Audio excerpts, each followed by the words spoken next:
మీ అందరికీ తెలుసు, సింగరేణి కార్మికులను చూసినా కలిసినా బొగ్గుబాయి మీదకి పోయినా నాకైతే పుట్టింటికి పోయినట్టే ఉంటుంది. ఎందుకంటే మా బంధం ఇప్పటిది కాదు. ఉద్యమకాలం నుంచి గత 20 సంవత్సరాల నుంచి కష్టమైన నష్టమైన సింగరేణి కార్మికులతో కలిసి పనిచేయడం, వారి కష్టాలలో మేము వారికి తోడు ఉండడం, వారు తెలంగాణ ప్రజలకు తోడు ఉండడం అనేది జరుగుతూ వస్తుంది. 100 సంవత్సరాల పైచిలకు మన మొత్తం ఉమ్మడి ఖమ్మం జిల్లాకు కూడా అన్నం పెట్టినటువంటి సంస్థ సింగరేణి సంస్థ. మరి అదేవిధంగా ఉత్తర తెలంగాణలో కూడా వేలాది కుటుంబాలను ఆదుకుంటున్నటువంటి సంస్థ సింగరేణి సంస్థ. మరి అటువంటి సంస్థ బాగుండాలనేటటువంటి ఉద్దేశంతో మేము ఆనాడు పనిచేసినాం, ఇప్పుడు పనిచేస్తున్నాం.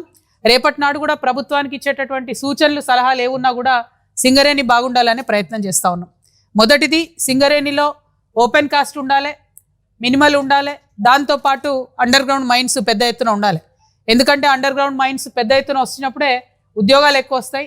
కానీ ఓపెన్ కాస్ట్లో తీసేటటువంటి బొగ్గుతోని సంస్థ నష్టపోకుండా లాభాల్లో ఉంటుంది. కాబట్టి ఒక హెల్దీ మిక్స్, రెండు కూడా కలిసి ఒక సమాంతరంగా నడిపించుకుంటూ వెళ్ళాలి. ఓపెన్ కాస్ట్తో వచ్చేటటువంటి పొల్యూషన్ కానీ పర్యావరణానికి జరిగేటటువంటి హానిని కానీ ఎప్పటికప్పుడు సరి చేసుకుంటూ, సంస్థ దగ్గర అనేక ప్రాక్టీసెస్ ఉన్నాయి, వాటిని అన్నిటినీ సరిగ్గా ఫాలో అవుతూ ముందుకెళ్లాల్సినటువంటి సందర్భం ఉన్నది. మరి అంతేకాకుండా కార్మికులు ఎవరైతే పనిచేస్తూ ఉన్నారో, అది పర్మనెంట్ కార్మికులైనా కాంట్రాక్ట్ కార్మికులైనా, వారికి రావాల్సినటువంటి అంశాలన్నీ కూడా శ్రద్ధతోని ప్రభుత్వము మేనేజ్మెంటు ఆలోచన చేయాల్సినటువంటి అవసరం కూడా ఉన్నది. ఇవాళ పెద్దలు హెచ్ఎంఎస్ అన్న రియాజ్ అన్న గారు దాదాపు 40-45 సంవత్సరాల నుంచి కూడా కార్మికుల హక్కుల కోసం నిరంతరం పోరాటం చేస్తున్నటువంటి వ్యక్తి. మరి ఇటు బోడ జనార్దన్ అన్న గారు కూడా కార్మిక శాఖ మంత్రిగా పనిచేసి అనుభవం ఉన్నటువంటి వ్యక్తి. మరి ఇట్లాంటి పెద్ద నాయకులందరి ఆధ్వర్యంలో కార్మికుల హక్కు కోసం తెలంగాణ రక్షణ సేన సగర్వంగా పనిచేస్తూ ముందుకు వస్తూ ఉంది. మొదటి దఫా బాయిబాట చేసినప్పుడు మేము చాలా స్పష్టంగా చెప్పడం జరిగింది, ప్రభుత్వం సింగరేణి సంస్థను నష్టాల్లోకి నెడతా ఉన్నది, మీరే 54,000 కోట్ల రూపాయలు ఇవ్వాలి, అది ఇవ్వకుండా సంస్థను ఇబ్బంది పెడతా ఉన్నారు. ఎందుకు అంటే డైరెక్ట్గా ఇవాళ గని లోపలికి దిగేటటువంటి కార్మికుడికి ఆఫీసర్లు పనిముట్లు ఇవ్వడం లేదు. ఎందుకు ఇవ్వడం లేదు అని అంటే, పనిముట్లు కొనడానికి మా దగ్గర డబ్బు లేదు, ప్రభుత్వం డబ్బు ఇవ్వలేదని స్ట్రేట్ ఫార్వర్డ్గా ఆఫీసర్లు చెప్తున్నటువంటి పరిస్థితి. పనిముట్లు లేకపోతే 300 మీటర్ల లోతున 600 మీటర్ల లోతున దిగినటువంటి కార్మికుడి యొక్క భద్రతకు మరి ఎవరు భరోసా ఇవ్వాలి? పనిముట్లు లేనటువంటివి, మెషిన్లు రిపేర్ కాకుండా ఉంటే అదనంగా అయ్యేటటువంటి శారీరక శ్రమకు ఏమన్నా కాంపన్సేషన్ ఇస్తున్నామా? ఇస్తలేం. ఇవాళ ఇక్కడికి డిస్మిస్ కార్మికులు వచ్చినారు, 100 మస్టర్ 150 మస్టర్ అని చెప్పి వాళ్ళకేమో స్ట్రిక్ట్ రూల్స్ పెడతారు. కార్మికులు బాయిలోకి దిగాలంటే 8:30 లోపల మ్యాన్ రైడింగ్ మెషిన్ ఎక్కాలా, లేకపోతే బంద్ చేస్తామని చెప్తారు. మరి ఆ రూల్స్ రెగ్యులేషన్స్ ఆఫీసర్లకు వర్తించవు, ఆ రూల్స్ రెగ్యులేషన్స్కి పెద్ద జాబ్లు ఉన్న వాళ్ళకి వర్తించవు. మరి 1 విజన్ 1 ఫ్యామిలీ, సింగరేణి ఫ్యామిలీ అని చెప్తారు. కానీ ఇవాళ సింగరేణిలో 2 విజన్స్ ఉన్నాయి, 2 ఫ్యామిలీస్ ఉన్నాయి. ఆఫీసర్లకు ఒక రూలు, కార్మికులకు ఒక రూలు. దీన్ని హెచ్ఎంఎస్ కానీ టీఆర్ఎస్ కానీ ఎట్టి పరిస్థితుల్లో ఒప్పుకోదు. కార్మికుల సంక్షేమం కోసం కట్టుబడి మేము పనిచేస్తూ ఉన్నాం. ఎట్ ద సేమ్ టైం మా విధానం మేము ముందు నుంచి చెప్తూ వచ్చినాం. నిజాం ప్రభు ఉన్నప్పుడు టోటల్ గోదావరి వ్యాలీలో ఉన్న బొగ్గు గనులన్నీ కూడా సింగరేణి సంస్థకు ఆయన ఇస్తూ ఒప్పందం చేసినాడు. కేవలం కాంగ్రెస్ పార్టీ చేసినటువంటి బొగ్గు స్కామ్ తర్వాత, ఆ 2 ఏళ్ల తర్వాత వేసినటువంటి ఎంక్వైరీలో ఆనాడు అధికారంలోకి వచ్చినటువంటి బీజేపీ ప్రభుత్వం అన్ని బొగ్గు బ్లాక్లను కూడా నేషనలైజ్ చేయడం జరిగింది. దాంట్లో భాగంగా మనకు హక్కుభుక్తంగా మన నిజాం రాజు రాసిచ్చినటువంటి బొగ్గు గనులు కూడా నేషనల్ పూల్లోకి వెళ్ళిపోయినాయి. ఇవాళ సింగరేణి నుండి మరి నేను కిషన్ రెడ్డి గారిని ఛాలెంజ్ చేశాను, మీరు నిజంగా తెలంగాణ బిడ్డ అయితే ఖచ్చితంగా మన తెలంగాణ బొగ్గు గనులు టెండర్ లేకుండా బేషరతుగా సింగరేణికి అప్పగించాలని చెప్పి మేము ఛాలెంజ్ చేసినాం. చేసి నెల రోజులైంది. ఈ లోపలనే ఒక బొగ్గు గని ఇచ్చిర్రు మనకు, తాడిచెర్ల 2 ఇచ్చి ఏదో పెద్ద మనకు ఉపకారం చేసినట్టు మాట్లాడుతాను కిషన్ రెడ్డి గారు. ఇంకా 17 పెండింగ్ ఉన్నాయి. మీరు దయచేసి బొగ్గు మంత్రిగా ఉన్నారు, ఆ 17 గనులు కూడా బేషరతుగా ఇవ్వండి. ఇవాళ మనం కొత్తగూడెంలో ఉన్నాం, మనుగూరులో ఉన్నటువంటి మైన్ 3 ఏళ్ల ఖతమవుతున్నది. దాని పక్కన మరి డిప్ సైడ్లో ఉన్నటువంటి మైన్ మనకు రావాలంటే కిషన్ రెడ్డి గారే సంతకం పెట్టాలి. మనకి ఇవాళ బయ్యారంలో ఉన్నది మైను, దాన్ని ఇంతవరకు ఓపెన్ చేయలేదు.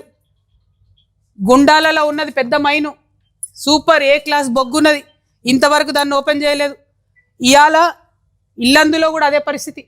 ఇవాళ కొత్తగూడెం భద్రాద్రి జిల్లాలో ఉన్న కొత్తగూడెం కానీ, అశ్వరావుపేట కానీ, పినపాక కానీ, భద్రాచలం కానీ, ఈ అన్ని నియోజకవర్గాలకు సంబంధించి సింగరేణి అన్నం పెట్టేటటువంటి పరిస్థితి ఉన్నది. కానీ కేవలం భారతీయ జనతా పార్టీ చేస్తున్నటువంటి నిర్లక్ష్య వైఖరితోని, వాళ్ళు మనకు బొగ్గు గనులు ఇవ్వకపోవడంతో సత్తుపల్లి కావచ్చు అదే పరిస్థితి ఉన్నది. సో నేను ఇవాళ డిమాండ్ చేస్తూ ఉన్నాను కిషన్ రెడ్డి గారిని, ఒక్కటిచ్చి మీరేం గొప్పతనం చేస్తలేరు. మిగతా 17 పెండింగ్ ఏవైతే ఉన్నాయో ఆ మైన్స్ కూడా వితౌట్ ఆక్షన్ బేషరతుగా డైరెక్ట్గా సింగరేణికి అప్పచెప్పాలి. రెండవది, తెలంగాణ రక్షణ సేన మా యొక్క విధానం ఏంటంటే సింగరేణికి వచ్చినటువంటి గన్లను ఓపెన్ కాస్ట్ కూడా సింగరేనే చేయాలి యాజమాన్యం. దాంతో ఏం అడ్వాంటేజ్ అవుతుందంటే ఒక్కొక్క ఓసీల దాదాపు 2 నుంచి 2,500 మందికి పర్మనెంట్ ఎంప్లాయ్మెంట్ వస్తుంది, మంచి జాబ్స్ వస్తాయి. అదే ఓపెన్ కాస్ట్ నువ్వు ప్రైవేట్ వాళ్ళకి ఇస్తే ఏ ఒరిస్సా నుంచో ఏ బీహార్ నుంచో తీసుకొని వచ్చుకుంటారు, కాంట్రాక్ట్ ఎంప్లాయీస్ని తీసుకొని వస్తారు. వాళ్ళకు కూడా కనీసం మానవ హక్కులు లేనటువంటి పరిస్థితి ఉంటుంది, మన పిల్లలకు ఉద్యోగాలు ఇవ్వలేని పరిస్థితి ఉంటుంది. ఇవాళ ఇదే సత్తుపల్లిలో ముఖ్యమంత్రి గారి బావమరిది గారికి ఓపెన్ కాస్ట్ మైన్ ఉన్నది. ఇప్పుడు వస్తుంటే కూడా మా కార్మికులు అడిగినారు, అక్క లోకల్ వాళ్ళకి జాబ్లు ఇస్తలేరు, ఒక 50 మంది కన్నా ఇయ్యమనండి అని అడిగింది. అడుక్కోవాలన్నా మనము? కాంట్రాక్ట్ ఇచ్చి ఉల్టా మేము అడుక్కునే పరిస్థితి వస్తున్నది. ఇందుకే చెప్తా ఉన్నాం, పాలసీ నిర్ణయం జరగాలి, ఓపెన్ కాస్ట్ ప్రభుత్వం మన సింగరేణియే చేసుకోవాలి. ఇవాళ తాడిచెర్ల 2 ఏదైతే కేంద్ర ప్రభుత్వం ఇచ్చిందో దాన్ని కూడా పోయినసారి బీఆర్ఎస్ గవర్నమెంట్ ఏఎంఆర్ అనే సంస్థకు తాడిచెర్ల 1 బొగ్గు బ్లాక్ ఇచ్చింది. తాడిచెర్ల 2 మాత్రం సింగరేణియే టేకప్ చేయాలి. MDO మైనింగ్ డెవలప్మెంట్ ఆపరేటర్ అనేటటువంటిది ఉంటుంది. అంటే కంప్లీట్గా ప్రైవేటు వ్యక్తులకు ఇచ్చేస్తారు మైన్ మొత్తం. తాడిచెర్ల 1 అట్లనే ఇచ్చిండ్రు. ఇవ్వడం వల్ల ఏమైంది, సింగరేణికి ₹1 కూడా లాభం రాలేదు, ఒక్క తెలంగాణ బిడ్డకు కూడా ఉద్యోగం రాలేదు. ఆ సామ్రాజ్యం వేరే ఉంటుంది, ప్రైవేట్ వాడిది ఉంటుంది. అక్కడ ఎంతమందికి ఉద్యోగాలు ఇచ్చిరో కూడా తెలిసే పరిస్థితి ఉండదు. ఆనాడు దొడ్డిదారులు ఇచ్చిరు, జెన్కోకి ఇచ్చి జెన్కో నుండి ఏఎంఆర్కి ఇచ్చిర్రు. సో దానికి సంబంధించి మన కంట్రోల్ ఉండదు. ఇవాళ తాడిచెర్ల 2 ఎట్టి పరిస్థితులలో ఏఎంఆర్ కావచ్చు, ఇంకోరు కావచ్చు ఇవ్వడానికి లేదు. సింగరేణి కంట్రోల్లోనే ఉండాలి, సింగరేణి డెవలప్ చేయాలనేది మా డిమాండ్. ఈ విధంగా సింగరేణి సంస్థను కాపాడుకుంటూ ముందుకెళ్లాలనే ఉద్దేశంతో మేము పనిచేస్తూ ఉన్నాం. మరి ఒక పక్క సింగరేణి సంస్థను కాపాడుకుంటూ ఇంకొక పక్క సింగరేణి కార్మికులు 62,000 మంది తెలంగాణ రాకముందు సింగరేణిలో కార్మికులు ఉండే. ఇవాళ సంఖ్య 38,000, 2,000 ఆఫీసర్లు, 38,000 కార్మికులు. 62,000 నుండి 38,000కు పడిపోయింది. అది కూడా ఆనాడు డిపెండెంట్ ఎంప్లాయ్మెంట్ గురించి కేసీఆర్ గారు నిర్ణయం తీసుకుంటే మేమందరం ఆఫీసర్లు ఎంటబడి కోర్టులలో కేసులు కాకుండా ఎవరు అప్లై చేస్తే వాళ్లకు ఖచ్చితంగా అన్ఫిట్ చేయాలి.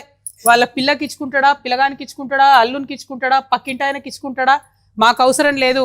సింగరేణి గని కార్మికుడు జీవితాంతం బాయిలకు దిగి బొక్కల వంకర పోయి నడుము వంగిపోయే పరిస్థితి వస్తుంది. కాబట్టి వాళ్ళకి ఆ చాయిస్ ఇవ్వాలి అని చెప్పి మేము ఆనాడు చాలా లిబరల్గా డిపెండెంట్ ఎంప్లాయ్మెంట్ పాలసీ చేసినాం.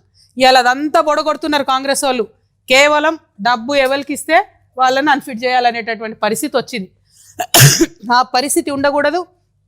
ఖచ్చితంగా ప్రతి నెలలో 2 సార్లు అన్ఫిట్ చేయాలి, మెడికల్ బోర్డు పెట్టాలి అని మేము డిమాండ్ చేస్తూ ఉన్నాం. ఆ డిమాండ్ మామూలుగా చేయడం లేదు. ఇప్పటికే పెండింగ్ ఉన్నాయి 2,000 అప్లికేషన్లు. అవి క్లియర్ కావాలంటే మంత్లీ 2 టైమ్స్ మెడికల్ బోర్డు పెట్టాలి. అవి క్లియర్ అయిన తర్వాత మంత్లీ ఒకసారి పెట్టినా కూడా నడుస్తుంది. కానీ మీరు స్పష్టంగా గవర్నమెంట్ ఆర్డర్ ఇస్తారా, సింగరేణి నుంచి పత్రికా ప్రకటన ఇస్తారా, మాకు సంబంధం లేదు. మీరు క్లియర్గా చెప్పాలి.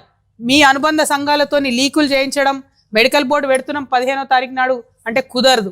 మీకు మేము లాస్ట్ మంత్ 28 నెల రోజులు టైం ఇచ్చినాం ప్రభుత్వానికి. వచ్చే 20వ తారీఖు లోపల సింగరేణి నుండా ప్రభుత్వం నుండా విస్పష్టమైన ప్రకటన చేయాలి. లేకపోతే ప్రజాస్వామ్యయుతంగా నేను నిరవధిక నిరాహార దీక్ష రామగుండం ఏరియాలో చేపట్టడం జరుగుతుంది. ఎందుకంటే సింగరేణి గని కార్మికుల యొక్క హక్కును కాపాడడానికి మా ప్రాణాలనైనా పనంగా పెట్టి పోరాటం చేస్తామని చెప్తున్నాం. చెప్పడమే కాదు, చేసి చూపిస్తాం కూడా. ఇంకొక మాట, 3,000 మంది అలియాస్ నేమ్స్తో ఇబ్బంది పడే కార్మికులు ఉంటారు. తండ్రికి ఓ పేరు ఉంటుంది, కొడుకు జాబ్ ఎక్కుతాడు, ఈ జాబ్ కానటువంటి పరిస్థితి విచిత్రంగా ఉంటుంది. సో ఇప్పుడు వాళ్ళు మళ్ళీ పోదాము అనుకుంటే మీ పేరు లేదు కదా మ్యాచింగ్ అని కొత్త ఉద్యోగం ఇయ్యనటువంటి పరిస్థితి ఉంటుంది. పైగా విజిలెన్స్ కేసులు పెట్టి ఒక 150 మందిని వేధిస్తూ ఉన్నారు. కామెడీ ఏంటంటే 10వ తరగతి లేదంటారు. సింగరేణికి చదువుకి ఏం సంబంధమో నాకు అర్థమవుతలేదు. ఎందుకంటే అంతకుముందు ఇక్కడ మనం సింగరేణి మొదలు స్టార్ట్ అయినప్పుడు రన్నింగ్ పెట్టి తీసుకున్నారు జాబ్స్. అప్పుడు చదువుకు అవసరం లేదు, ఫిజికల్ ఫిట్నెస్తో సంబంధం ఉంటుంది సింగరేణిలో. అవన్నీ కూడా పక్కకు పెట్టి కేవలం డబ్బులు దండుకోవడానికి ఈ ప్రభుత్వం చేస్తుంది. అలియాస్ పేర్ల సమస్య కూడా తీర్చాలి. డిస్మిస్ కార్మికులకు సంబంధించి వారికి వన్ టైం సెటిల్మెంట్ కింద మళ్ళొకసారి జాబ్ ఇచ్చి అవకాశం ఇవ్వండి. ఈసారి కండిషన్స్ లిబరల్గా పెట్టండి. వారిని అందరినీ కూడా జాబ్లోకి తీసుకోవాలని నేను డిమాండ్ చేస్తూ ఉన్నాను. అంతేకాదు, ఇక్కడ కొత్తగూడెంలో సాంబశివరావు గారు ఉన్నారు, ఎమ్మెల్యే గారు. ఆయన అధికారం పంచుకుంటాడు, కానీ కార్మికులకు మెడికల్ బోర్డు పెట్టకుండా అన్యాయం జరిగితే మాట్లాడరు. కార్మికులకు ఏదైతే వాగ్దానం చేసిండ్రో సొంత ఇంటి కళ, దాని గురించి ఒక్క అడుగు ముందుకు పడపోయినా సాంబశివరావు గారు మాట్లాడరు. 25 లేబర్ కోడ్లు దేశవ్యాప్తంగా కుదించి 4 లేబర్ కోడ్లు వేసినా సాంబశివరావు గారు మాట్లాడరు. కానీ ఎర్ర జెండా వేసుకుంటారు, కాంగ్రెస్ పార్టీతో అలైబలై చేసుకుంటారు. ఎర్ర జెండా అంటేనే విప్లవాల జెండా, ఎర్ర జెండా అంటేనే కార్మికుల పక్షాన నిలబడాల్సినటువంటి జెండా. కానీ ఆ జెండాను పక్కకు పెట్టి వారి సొంత ఎజెండా కోసం ఇవాళ సాంబశివరావు గారు పనిచేయడంతో కార్మికులకు అన్యాయం జరుగుతూ ఉంది.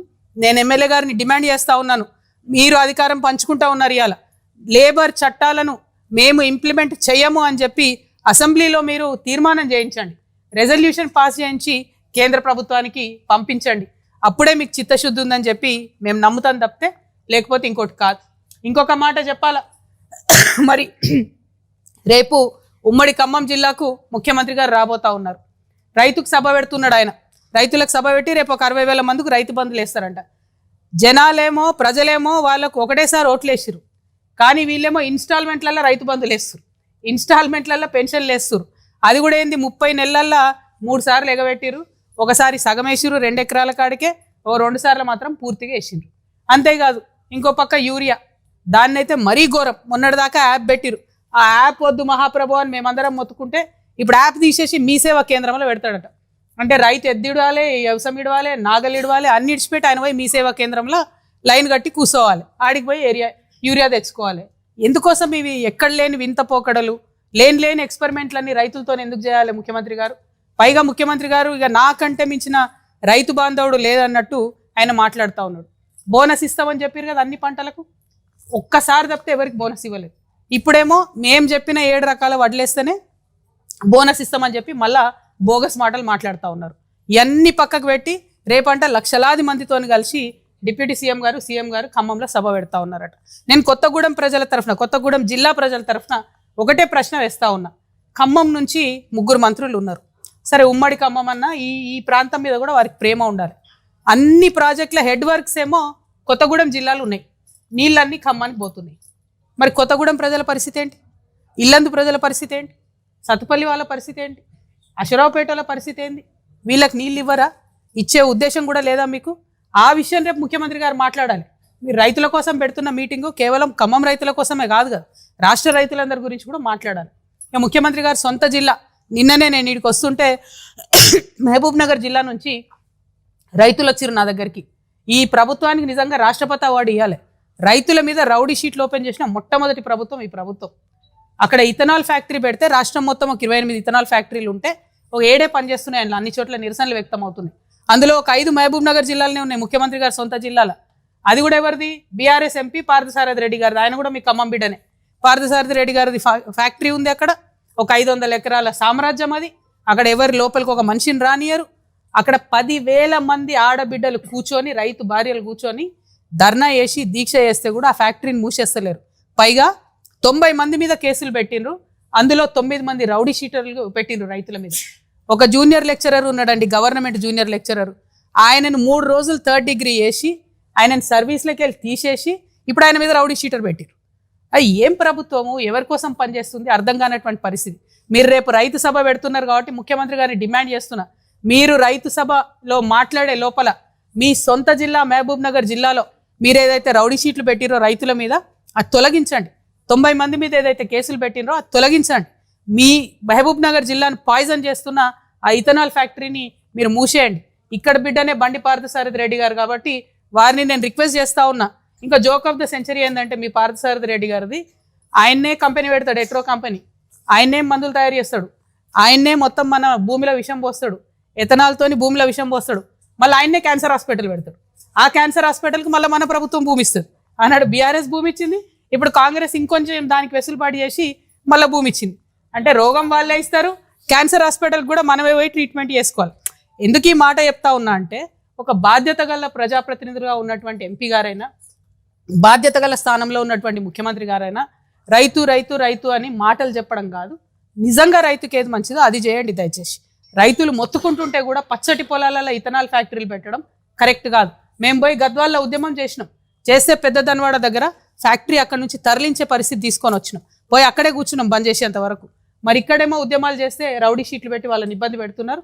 ఆ రైతులందరి పట్ల చిత్తనూరు ఇథనాల్ ఫ్యాక్టరీ అంటారు దాన్ని, ఆ రైతులందరి పక్షాన కూడా తెలంగాణ రక్షణ సమితి అండగా నిలబడి ఉంటుందని చెప్పి మీకు తెలియజేస్తా ఉన్నా. ఇంకొక మాట, ముఖ్యమంత్రి గారు ఇక రైతులు యూరియా వస్తలేరు అన్నది మర్చిపోవాలి, బోనస్ ఇస్తలేరు అన్నది మర్చిపోవాలి, అప్పుడో ఇప్పుడో రైతు బంద్ వేస్తున్నారన్న విషయం మర్చిపోవాలి. కాబట్టి కాళేశ్వరం ఇష్యూ తీసుకొచ్చి ముంగట పెట్టి దాన్ని డైవర్ట్ చేసే ప్రయత్నం చేశారు. నిన్న పెద్ద ఎత్తున పవర్ పాయింట్ ప్రజెంటేషన్ ఇచ్చారు నిన్ననో మొన్ననో ముఖ్యమంత్రి గారు, కాళేశ్వరం ఇట్లయింది అట్లయింది అట్లయిందని. నిజంగా కూడా నేను ఇవాళ కూడా చెప్తున్నా, సాధికారికంగా చెప్తా ఉన్నా, మన ముఖ్యమంత్రి గారికి ఆఫీసర్లు చెప్పింది చెప్తారు తప్పితే నీటి మీద అవగాహన ఉన్నట్టు నాకు అనిపిస్తలేదు. ఎస్, నేను ఛాలెంజ్ చేసి అవునయ్యాల, ఇరిగేషన్ మంత్రి గారు మాట్లాడతారా, ముఖ్యమంత్రి గారు మాట్లాడతారా? కన్నెపల్లి పంప్ హౌస్ ద్వారా మేడిగడ్డ బ్యారేజ్తో సంబంధం లేకుండా కరెక్ట్ ఒక 1/2 కిలోమీటర్ చిన్న రాక్ గోడ కడితే, రాళ్ళ గోడ కడితే డైరెక్ట్గా నీళ్లు అన్నారం పోతాయి, సుందిలా పోతాయి, అక్కడ నుంచి ఎల్లంపల్లికి పోతాయి, అక్కడ నుంచి మిడ్మానేర్కి పోతాయి, మిడ్మానేర్ నుంచి ఎస్ఆర్ఎస్పికి పోయేటి ఎస్ఆర్ఎస్పికి పోతాయి, పునరుజ్జీవన పథకానికి పోయేటి అవి అటు పోతాయి, మా నిజాం సాగరు, మా మల్లన్న సాగరు, కొండపోచమ్మ సాగరు వాటన్నిటికి వచ్చేటి అవి వస్తాయి, నల్గొండ దాకా కాకతీయ కెనాల్ల నీళ్లతోని టోటల్ ఒక 30 lakh వాటికి కూడా వాటర్ పంపించేటటువంటి అవకాశం ఉంటుంది. కానీ కేవలం అవగాహన రాహిత్యంతో, అహంకారంతో, అవినీతి మరకలు పాత గవర్నమెంట్ మీద వేయాలన్నటువంటి దుగ్ధతోని ఇంతమంది రైతులు ఇన్ని లక్షల ఎకరాలను ఎండబెడతా ఉన్నారు ముఖ్యమంత్రి గారు. ఇది కరెక్ట్ కాదు. నిన్న మీరు ఒక పార్టీ మీద మీరు విమర్శ చేయాలి కాబట్టి అది మేడిగడ్డ కడితే ఇట్లయితుంది అట్లయితుంది కూలిపోతుంది, నేను మేస్త్రిని నాకు తెలుసు ఇల్లు ఎట్లా కట్టాను అని చెప్పారు. సంతోషం, మీరు మేస్త్రే. నేనేమంటున్నా, మేస్త్రి గారు ఒక 1/2 కిలోమీటర్ మీరు రాళ్ళ కూడా కడితే అసలు మేడిగడ్డ బ్యారేజ్ని పక్కకు తీసి కంప్లీట్గా అన్నారం సుందిల్లని తీసుకోవచ్చు. ఏ ఎక్స్పర్ట్ వచ్చినా, ఏ ఇంజనీర్ గారిని అడిగినా ఈ విషయం చెప్తారు. చెయ్యగలిగి ఉండి కేవలం ప్రజలను మభ్యపెట్టి మోసం చేస్తూ ఉన్నారు. ఇక వీళ్ళు కాంగ్రెస్ పార్టీ నుండి ఇట్లా మోసం చేస్తే అసలు టోటల్ బీఆర్ఎస్ పార్టీకి అవినీతి మరకలు అంటడానికి, టోటల్ కాళేశ్వరం ప్రాజెక్టులో అవినీతి అనకొండ అయినటువంటి హరీష్ రావు గారు వచ్చి పల్లికి తీసుకుంటే ఆయన ప్రెస్ మీట్ పెడతారు. ఇక పాలమూరు ప్రాజెక్టులో అన్యాయం చేసింది ఆ గుంటనక్క, కాళేశ్వరంలో అన్యాయం చేసింది ఆయన. ఈయననే తప్పు చెప్పి ప్రజల్ని డైవర్ట్ చేస్తున్నంటే ఆయన వచ్చి ఆ డ్రామా ఇంకొంచెం పెంచి ఆయన ఏందేందో మాట్లాడిపోయాడు. నేను అంటున్నా కదా, అదే గుంటనక్కను ఎవరి వల్ల అయితే అవినీతి జరిగిందో ఆయననే ముందట పెడుతున్న బీఆర్ఎస్ పార్టీ ఈ జన్మల బాగుపడదు, ఈ జన్మల అధికారంలోకి రాదు. ఇవాళ అవినీతితో కూరుకుపోయి ఉన్నటువంటి విషయాన్ని బయట పెడతా ఉన్నా నేను చాలా స్పష్టంగా. వీరొక్కరే కాదు, నిన్న మొన్న కూడా చూస్తూ ఉన్నాం, చాలా విషయాలు బయటకు వచ్చినాయి. కేటీఆర్ గారు వారి స్నేహితుడి కోసం పర్మిషన్ ఇవ్వడానికి మరి ఎన్ని రకాలుగా అదలా బదిలీ జరిగిందనేటటువంటిది అన్ని పత్రికలలో చాలా ప్రముఖంగా వచ్చింది. ఇన్ని రోజులు నేను చెప్పలే చాలా విషయాలు, ఇవాళ ఎందుకు చెప్తా ఉన్నా అంటే అన్న మాట్లాడుకుంటూ ఒక మాట చెప్పారు మా జనార్దన్ అన్న గారు, మేము పార్టీ పెట్టుకున్నాం, మమ్మల్ని మీరు పార్టీలోకి వెళ్ళి తీసేసి అవినీతి గురించి మాట్లాడినందుకు. నేను ఆగిపోలేదు కదా, నేను సాగాలి కదా, ప్రజల మధ్యలో ఉండాలనుకుంటున్నా. నేను నా పార్టీ పెట్టుకున్నాను, ఎలక్షన్ కమిషన్కి పోయినాను, నా పని నేను చేసుకుంటున్నా. 1.5 సంవత్సరం కాలంగా ఒక 6 నెలలు, ఫస్ట్ 6 నెలలు చెప్పాలి ప్రజలకు కాబట్టి మీ గురించి చెప్పి వదిలేసి తర్వాత నేను ప్రజా సమస్యలు మాట్లాడుకుంటూ వెళ్తున్నా. కానీ వాళ్ళు మాత్రం ఎలక్షన్ కమిషన్కి 1000 కంప్లైంట్స్. మరి భయం లేదన్నారు కదా, నేను పార్టీ పెట్టుకుంటే మీకు ఇబ్బంది లేదన్నారు కదా, మేము అడిగిన ప్రశ్నలకు ఇంతవరకు జవాబు చెప్తలేరు కదా, మరి ఎందుకు ఈ చాటుమాటు వెన్నుపాటు వ్యవహారాలు? ఎవరన్నా మీలాంటి పత్రికా మిత్రులు మా వార్త రాస్తే సిగ్గు లేకుండా గుంటనక్క ఫోన్ చేసి ఎందుకు వేస్తున్నారు వార్తలు ఏకండి. అదేవిధంగా ఇంగ్లీష్ మాట్లాడతాడు కేటీఆర్ సార్ కాబట్టి ఇంగ్లీష్ వాడేవాడన్న వార్త వేస్తే ఢిల్లీకి ఫోన్ చేసి ఎందుకు వేస్తారని నేను అడుగుతాడు ఇంగ్లీష్లో. వాళ్ళు ఫోన్ చేసి చెప్తారు నాకు. ఇంత సిగ్గులేని వ్యవహారం ఎందుకు? ఒక ఆడబిడ్డగా నేను చాలా ధైర్యంగా ప్రజల మధ్యలో ఉంటాను, నేను వెళ్తున్నా. ఆంబోతుల్లాగా అడ్డగాడిదల్లాగా ఎందుకు నా కాళ్ళల్లో కట్టెలు పెట్టే పనులు చేస్తున్నారు నాకు అర్థమవుతలేదు. ఏం అవసరం ఉంది మీకు? ఒక్క ప్రశ్నకైనా సమాధానం చెప్పిరా నేను అడిగిన వాటికి? ఇంకా నేను ఎక్కడ కూడా పర్సనల్ ఇష్యూస్ మాట్లాడను కూడా నా ప్రాణం పోయినా. కానీ ఆ బీఆర్ఎస్ పార్టీలో వీళ్ళిద్దరూ జోడెడ్లలాగా నడపాల్సిన వాళ్ళు ఇద్దరు కూడా దున్నపోతుల్లాగా ప్రజల ఇష్యూలు మర్చిపోయి కేవలం అవినీతి ఇష్యూస్ మాట్లాడడం, ఇప్పటికి కూడా అడ్డగోలుగా అవినీతి పరులను కాపాడడం. మొన్న నేను ఉద్యమకారుల పక్షాన పోయి అక్కడ ఉద్యమం చేస్తున్నా అండి. ఏం డ్రామా చేసిండ్రు కాంగ్రెస్ బీఆర్ఎస్ కలిసి? అంటే మీకు ఆ పూటకు నన్ను ఆపడానికి, ఉద్యమకారుల వార్తలు రాకుండా ఉండడానికి అయితే కాంగ్రెస్తో జత కడతాడు, అయితే బీజేపీతో జత కడతారు. ఏముంటుంది నీతి నియతు న్యాయం ఏముండదా? ఒక పార్టీకి లైన్ ఉండదా? ఏంటది డైరెక్షన్లెస్గా పోయి అక్కడ డ్రామా. ఆయన గుంటనక్క కింద పడ్డాడట, ఈయన పోయి ఆయనను పరామర్శించిండట. ఏడ కింద పడ్డాడో ఏమైందో అసలు ఎంత విచిత్రం అంటే ఆ రోజంతా మీరు చూస్తే ప్రతి ఒక్కరికి ఫోన్లు చేసి మీరు ఉద్యమకారుల వార్తలు వేయొద్దు. ఎందుకు వేయొద్దు? వచ్చేదా తెలంగాణ ఉద్యమకారులు లేకపోతే? మీరు మాట్లాడతలేరు. నేను ఒత్తిడి తెస్తున్నా కాంగ్రెస్ ప్రభుత్వం మీద, ఉద్యమకారులకు ఇచ్చిన మాట చేయాలని. మీకేం ప్రాబ్లము? మీరెందుకు అడ్డుపడతాను? ఎస్, ఇవాళ అడుగుతా ఉన్నా నేను. 1400 కోట్లు ఇవాళ బీఆర్ఎస్ పార్టీ అకౌంట్లు ఉన్నాయి కదా, అవి క్విట్ ప్రోకి కింద వచ్చినాయి కాదా? అవినీతి సొమ్ము కాదా? ఆంధ్ర కాంట్రాక్టర్లు ఇచ్చినాయి కాదా? పంచండి. అవినీతి సొమ్ము అంతా కూడా అమరవీరుల కుటుంబాలకు పంచండి. కుటుంబానికి ₹1 పంచండి. రండి, పంచిన తర్వాత అప్పుడు గ్రౌండ్లకు రండి, నాతో సమానంగా ప్రజల మధ్యలోకి వచ్చి నిలబడండి.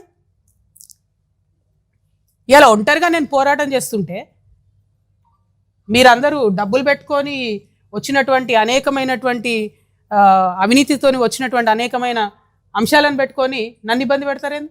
నిన్నగాక మొన్న కేటీఆర్ గారు ఒక పేపర్ కొన్నారు 128 కోట్లు, దాదాపుగా అంతే 188, 188 కోట్లతోని పయనీర్ అని ఇంగ్లీష్ పేపర్ కొన్నాడు ఆయన. అంటే ఇక తెలుగులో ఆడిన అబద్ధాలు జాడదు అన్నట్టు ఇప్పుడు ఇంగ్లీష్లో కూడా అబద్ధాలు ఆడతారు అన్నట్టు. I'm appealing to everybody, Pioneer paper is now been bought by BRS. So please don't trust that paper. Whatever comes in Pioneer is BRS's view. ఏంది ఇది? పత్రికలు కొంటాం, యూట్యూబ్ ఛానల్ కొంటాం. ప్రజాబలం ఉండాలి, గుండె ధైర్యం ఉండాలి, ధనబలం ఉంటే ప్రదర్శించుకోండి అవసరమైన కాడ. మొన్న వీడికి వస్తే కూడా ఫ్లైట్లో వచ్చిపోయారేమో కదా, హెలికాప్టర్లలో వచ్చిపోండి. మేము సామాన్యులం, మేము కార్లలో పోతున్నాం. పాయింట్ అది కాదు. పాయింట్ ఏంటంటే ప్రజల మీద, ప్రజా సమస్యల మీద పోటీ పెట్టుకోండి మాతో. మా కాళ్ళల్లో కట్టెలు పెడితే ఏమొస్తుంది? వెనకంగా పోయి ఎప్పటికన్నా మాతోనే వచ్చి చేరుతుంది. చెప్తా ఉన్నా ఇవాళ నా కంఠంలో ప్రాణం ఉన్నంత వరకు, నా కంఠంలో ప్రాణం ఉన్నంత వరకు మళ్ళా బీఆర్ఎస్ పార్టీతో చేరేదే లేదు, జత కట్టేదే లేదు, జత కట్టేదే లేదు. ఎందుకు చెప్తున్నా అంటే బాధతో చెప్తున్నా. నేను మళ్ళీ చెప్తున్నా, పర్సనల్గా నేను ఎంత హ్యూమిలేషన్ గురైనా ఒక్క విషయం కూడా నేను బయట చెప్పలేదు, చెప్పాను. రాజకీయంగా డెఫినెట్గా చెప్పిన, ఇంకా చాలా చెప్తా. ఇలా పొద్దున్నే ఫీనిక్స్ ట్వీట్ చేసిన నేను, 80,000 కోట్ల తెలంగాణ ప్రజల ఆస్తుంది. ఎవడబ్బా సొమ్ము ఇచ్చింది? ఎవరు? హరీష్ రావు గారు, కేటీఆర్ గారు కాదా ఫీనిక్స్ అనే సంస్థను పెంచి పోషించింది, కాపాడింది? ఎక్కడోడు వాడు? తెలంగాణోడా, ఆంధ్రోడా? ఎందుకని పంచిపెడతారు మీరు? ఇప్పుడు దాన్ని, అవినీతిని ఇప్పుడున్న గవర్నమెంట్ కంటిన్యూ చేస్తుంది కదా. మీరు తెరిస్తే కిటికీలు. జాతీయ పార్టీలకు ఏముంటుంది తెలంగాణ ఆంధ్ర ఫీలింగు? తెలంగాణ భూములు కాపాడుకోవాలని వాళ్ళకి ఎందుకు ఉంటుంది? వాళ్ళు వచ్చి డోర్లు తెరిచిరు ఇవాళ అవినీతికి. 33 లక్షల టన్నుల కలప అండి కొడతాడు వాడు, ఫీనిక్స్ కంపెనీ వాడు. 10 కేసులు పెట్టింది ఫారెస్ట్ డిపార్ట్మెంట్. సింపుల్గా ఫైన్ కట్టి పక్కకి వెళ్ళిపోయాడు. కొట్టచ్చా?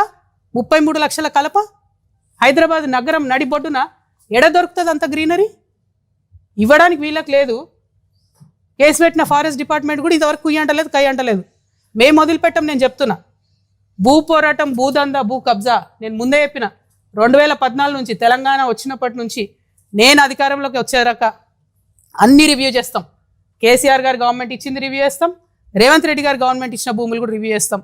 తెలంగాణ ప్రభుత్వ భూములు, తెలంగాణ ప్రజల భూములు, ధార్మిక సంస్థలకు సంబంధించిన భూములు, అప్పనంగా తింటున్నటువంటి భూములు అన్నీ కూడా కక్కిస్తాం చెప్తున్నాం. ఒక్కరిని కూడా వదిలిపెట్టాం. మీ ఫ్రెండ్స్ కావచ్చు, మీకు ఎవరన్నా కావచ్చు, మీ బిజినెస్ పార్ట్నర్లు కావచ్చు. ఒక ప్రజల ఎజెండా లేదు, పని చేసుకునేటోళ్ళను అడ్డం పడాలా? ప్రజాస్వామ్యయుతంగా చేసుకుంటున్నా కదా నా పని నేను. ఏంటి ప్రాబ్లం మీకు? దమ్ముంటే డైరెక్ట్గా కొట్లాడండి, రోడ్డు మీదకి రండి, పంచిపెట్టండి 1400 కోట్లు. రండి రోడ్డు మీదకి నాతో పాటు నిలుసుందాం, సమానంగా పోదాం. ఇవాళ ఒకటే రిక్వెస్ట్ చేస్తున్న ప్రజలకు, నేను ఆవేశంలో, కోపంలో చెప్తలేను, నేను ఆవేదనతో చెప్తా ఉన్నా. ఎందుకంటే తెలంగాణ ఉద్యమంలో అమరవీరులను ఈ భుజాల మీద మోసినాం మేము.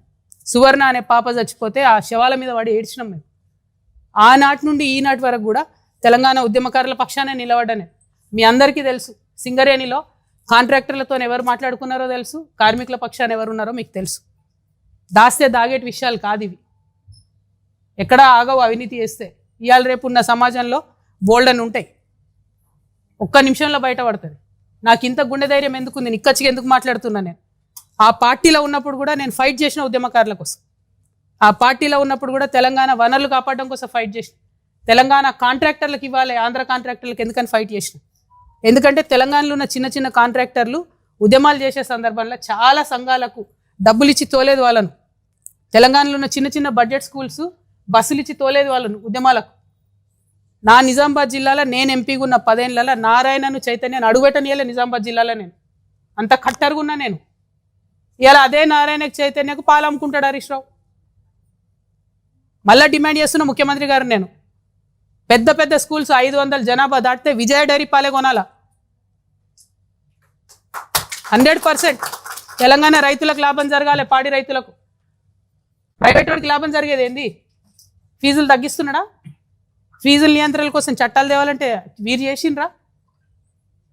రిక్వెస్ట్ ఒకటే నేను ప్రజలందరితో కూడా, దయచేసి అల్టిమేట్గా రాజకీయంగా ఎవరి అంశాలు వాళ్ళు, ఎవరి ఎజెండా వాళ్ళు చెప్పుకుంటాం, ప్రజల దగ్గరకు వస్తాం. ప్రజలు నచ్చితే అధికారంలో ఉంటాం, ప్రతిపక్షంలో ఉంటే పదవులు ఇవ్వకపోతే ఇంట్లో వండం. తెలంగాణ రక్షణ సేన అది కాదు. అధికారంలో ఉన్నా లేకున్నా నేను బలంగా ప్రజాస్వామ్యం నమ్ముతా. పార్టీ ఉండడమే పవర్. పార్టీ అనేది పవర్లో ఉంటే అదనం పవర్. కానీ ఒక పొలిటికల్ పార్టీ అంటేనే పవర్, ఒక రాజకీయ పార్టీ అంటేనే పవర్. ఆ పవర్ చూపిస్తున్నాం ఇవాళ మేము. ఇవాళకి 73వ రోజు మా పార్టీ పెట్టి ప్రధాన ప్రతిపక్షంగా ఎన్ని ఉద్యమాలు చేసినారో చేసినామో మీరందరూ చూస్తున్నారు. పోయిన 20వ తారీఖు మేము బాయిబాటకు అక్కడ పోతే ఇవాళ కంపల్షన్కి వచ్చింది కదా ప్రభుత్వం. కేంద్ర ప్రభుత్వం దిగొచ్చి గనులు ఇస్తుంది, రాష్ట్ర ప్రభుత్వం దిగొచ్చి మెడికల్ బోర్డు పెడతామంటుంది, అలియాస్ నేమ్స్లకి కమిటీ వేస్తామంటుంది. పోరాటం అంటే ఇట్లా ఉంటుందా? లేకపోతే నాకు పదవి ఇచ్చినప్పుడే వస్తా? ఇంకా ఈ అందానికంటే హరీష్ రావుకు 3 నెలలు మినిస్ట్రీ ఇవ్వాలంట, మళ్ళా ఇరిగేషన్ మంత్రి. తిన్నది సరిపోతలేదా బాబు? సరిపోవట్లేదా? ఇంకా కూడా చేసిన అవినీతి సరిపోవట్లేదా? పెద్ద మనిషికి అంటించిన అవినీతి మరకలు సరిపోతలేదా? అనకొండలాగా తయారైనటువంటి వీళ్ళందరినీ కూడా గమనించాలని చెప్పి నేను ప్రజల్ని కోరుతా ఉన్నాను.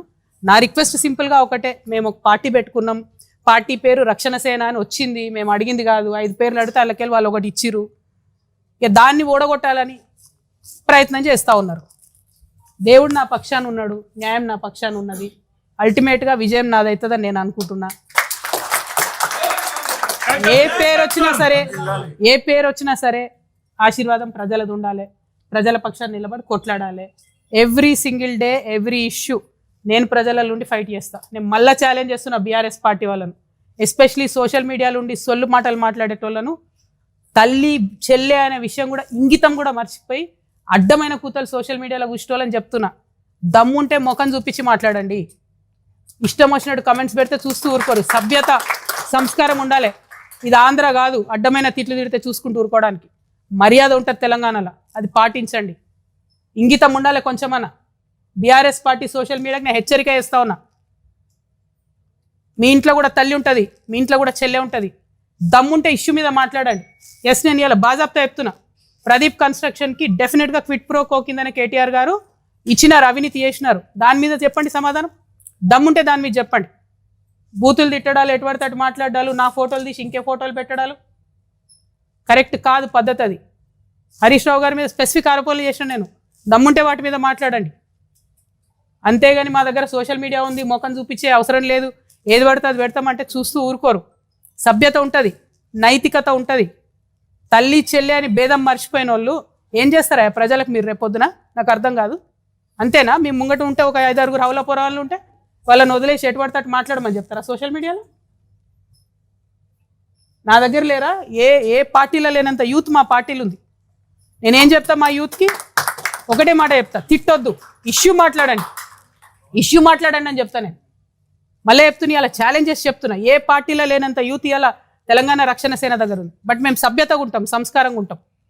హెచ్చరిక చేస్తా ఉన్న బీఆర్ఎస్ సోషల్ మీడియాకు, కాళ్ళు ఇరగొడతాం బిడ్డ చెప్తున్నా. మీరు అందరు ఎవరో తెలుసు మాకు. లైన్ దాటొద్దు, విమర్శించండి, నో ప్రాబ్లం. దమ్ము గుండె ధైర్యంతో విమర్శించండి. కానీ బూతులు తిడతామంటే చూస్తూ ఊరుకోము, కాళ్ళు ఇరగట్టి చేతిలో పెడతాం చెప్తున్నా. థ్యాంక్ యూ, క్షమించాలి. కొత్తగూడెంలో ఆవేశం ఎక్కువ వచ్చింది. ఈ నేల అట్లాంటిది, ఈ పాలు వంచకి రాగానే బ్లడ్ బాయిల్ అవుతుంది కాబట్టి కొంచెం చాలా ఆవేశంగా మాట్లాడినా. బట్ మీ అందరికీ ఇంతసేపు వేచి చూసినటువంటి పత్రికా మిత్రులకి మళ్ళొకసారి మా బాయిబాట యొక్క ప్రధాన ఉద్దేశం కార్మికులకు సంబంధించినటువంటి అంశాలు, అందులో డిపెండెంట్ అలియాస్ నేమ్స్, ఈ రెండిటి మీద విస్పష్టమైన ప్రకటన 20వ తారీఖు లోపల రాకపోతే 20వ తారీఖు నుండి నేను తెలంగాణ రక్షణ సేన తరఫున సంయుక్తంగా HMSతో కలిపి నిరవధిక నిరాహార దీక్ష చేయబోతా ఉన్నాం. ఎన్ని రోజులైనా సరే స్పష్టమైన ప్రకటన ప్రభుత్వం నుంచి వచ్చేంత వరకు కూడా దీక్ష విరమించకుండా పనిచేస్తామని తెలియజేస్తూ మీ అందరి దగ్గర సెలవు తీసుకుంటున్నా. Thank you. జై తెలంగాణ, జై తెలంగాణ, జై టిఆర్ఎస్. అంటే ఇప్పుడు మీరు ఉదాహరణకు బీఆర్ఎస్ పార్టీయే తీసుకోండి. మొదలు బస్సు రైతు నాగలు వచ్చింది, తర్వాత బస్సు వచ్చింది, లాస్ట్ కార్ వచ్చింది. ఏ పార్టీకైనా ఉత్తర ప్రత్యుత్తరాలు జరుగుతూనే ఉంటాయి. అట్లా మా పార్టీతో కూడా జరుపుతా ఉంది. సో మేము దాన్ని లీగల్గా ఇస్తా ఉన్నాం, అది వేరు. కానీ కక్ష పెట్టుకొని ఒక 1000 మందితో అప్లికేషన్లు ఇప్పించి ఒక 2 ఎంపీలను పంపించి వాళ్ళతో బెదిరింపజేసేటటువంటి ప్రయత్నాలు ఇవన్నీ చేసినారని మాకు తెలిసింది. మేము అడిగేది ఏంటంటే అసలు మాతోని సంబంధమే లేదు, మేమంటే భయమే లేదు, మీరు అడిగే ప్రశ్నలకు సమాధానం చెప్పే అవసరం లేదు అన్నోళ్ళు ఎందుకు 1000 మందితో కంప్లైంట్ ఇప్పించాలి? ఆ భయం ఎందుకు? అదొకటే అడుగుతా ఉన్నాను. ఆ వెన్నుపోటు రాజకీయాలు ఎందుకు? స్ట్రేట్ ఫార్వర్డ్ చేయొచ్చు కదా ఏదున్నా కూడా. That is all we're saying. But with election commission our legal team is speaking, paper work is there, ఉత్తర ప్రత్యుత్తరాలు జరుగుతున్నాయి, అది కంటిన్యూ చేస్తాం. థ్యాంక్ యూ అన్న, థ్యాంక్ యూ.